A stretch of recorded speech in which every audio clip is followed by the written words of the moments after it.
ക്യൂബയുടെ വിപ്ലവ സൂര്യൻ Fidel Castro 1926 August 13 അദ്ദേഹം ജനിച്ചു.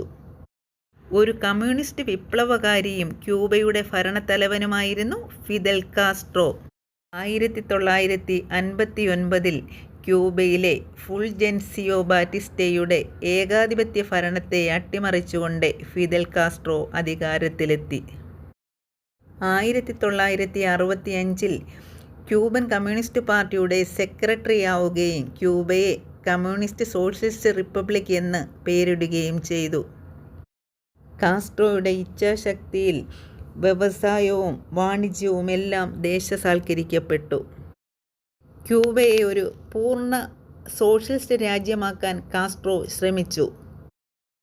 2 തവണ ചേരിചേരാ പ്രസ്ഥാനത്തിൻ്റെ ചെയർമാനായി അദ്ദേഹം പ്രവർത്തിച്ചിട്ടുണ്ട്.